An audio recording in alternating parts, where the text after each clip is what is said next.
ఒక రాజకీయ విజయం అది. కానీ అన్ని వర్గాల్ని అంగీకరించే నాయకత్వంగా తీర్చిదిద్దటం ఒక సామాజిక విజయం. నేను సామాజిక విజయం వైపు వెళ్తున్నాను. అంటే ఏంటి, మీరు కూర్చోబెట్టి ఇద్దరు ఈ మూడు కులాలని మనం పెట్టి మార్చేసుకుంటే మనకు అధికారం అవసరం రావచ్చు, మనకు తెలియదు. బట్ కానీ అది పొలిటికల్ విక్టరీ అవుద్ది, కానీ సోషల్ విక్టరీ అవుతుంది. వేరే జనసేన ప్రయత్నిస్తున్నది ఏంటంటే సామాజిక విజయం, సోషల్ విక్టరీ. ఎవరు అధికారంలోకి వచ్చినా మనకేం కాదు అనే భద్రత మిగతా కులాలకి చాలా చాలా ఎసెన్షియల్. ఇది అంటే ఉదాహరణకి, ఇది మీరు వేదిక పైన ఉన్న నాయకులు కానీ మీరందరూ ఆలోచించండి. మాధ్యమాలు చూస్తున్న, సామాజిక మాధ్యమాలు కానీ ప్రసార మాధ్యమాలు చూస్తున్న వాళ్ళు కానీ ప్రతి సామాన్య పౌరులు మీరు కూడా ఆలోచించండి. అందరినీ మనం ఒక ఘాటును కట్టేయడానికి ప్రయత్నం చేస్తారు. వీళ్ళు they are not about one caste. ఒక గ్రూప్ ఉంటారు అంతే, ఒక 10 మంది. అధికారం వాళ్ళ చేతిలోనే ఉండాలి, దానికి కులం లేదు. దానికి వాళ్ళందరూ చూడండి ఒక గ్రూపు. ఇప్పుడు మీరు వైసీపీ అనగానే మీరు ఏమనుకుంటారు? ఒక సామాజిక వర్గానికి చెందిన గ్రూప్ కాదు అది, ఒక వర్గానికి చెందించిన గుంపు అది.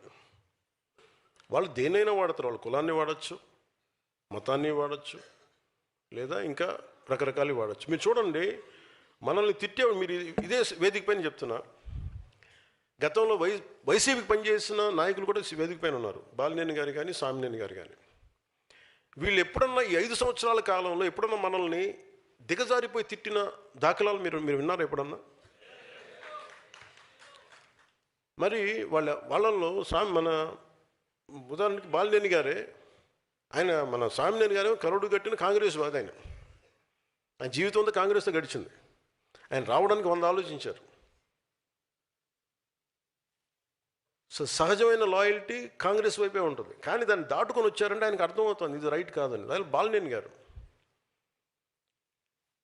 మన రాజశేఖర రెడ్డి గారు చనిపోయినప్పుడు ఆయన కోసం వాళ్ళ నాయకులు, మన గత ముఖ్యమంత్రి కోసం ఆయన రాజీనామా చేశారు. మన మంత్రి, క్యాబినెట్ మినిస్టర్గా ఉంది. అంటే అలాంటి వ్యక్తి బయటకు వచ్చిన దాంట్లో కులం ఎక్కడుంది అంటున్నాను నేను. ఆయన విభేదించి ఎందుకు బయటకు రావాల్సింది సరిగ్గా లేదు. ఇదైతే రైట్ కాదు. ఇలాంటి రాజకీయం రైట్ కాదు.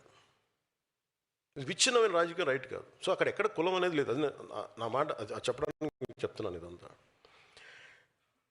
ఇప్పుడు నన్ను తిట్టే వాళ్ళందరూ చూడండి, నన్ను తిట్టిన వాళ్ళు ఇప్పుడు దాకా అందరూ కాపులు తిట్టారు నన్ను. అంటే ఎవరి భుజాల మీద పెట్టి మీరు కాలుస్తున్నారు తుపాకులు. అంటే మీకు ఇది చాలా జాగ్రత్తగా చూడాలి. అంటే వీళ్ళు ఏం చేస్తున్నారు? మీ సబ్ టెక్స్ట్, మీరు మాట్లాడేది ఒకటి, చూసేది ఒకటి, చెవులకి మీ భావం ఏమి వెళ్తుంది లోపలికి. వీళ్ళు చాలా ఒక పథకం ప్రకారం అందరికీ ఇది ఆమోదయోగ్యం ఏమన్నా తెలీదు. జనసేన అంటే ఇష్టపడని వర్గాలు ఏవైనా కావచ్చు. నేను ముందే చెప్పాను, నేను ఎప్పుడు కులాలని చాలా ఒక ఎనలైటికల్గానే చూస్తాను. నేను కులాలని ఒక సోషల్ డాక్టరింగ్ పర్స్పెక్టివ్లో చూస్తాను. వాళ్ళు ఏం చేస్తున్నారు? ప్రతిసారి తిట్టడం, కాపు నాయకుల చేత తిట్టిస్తారు.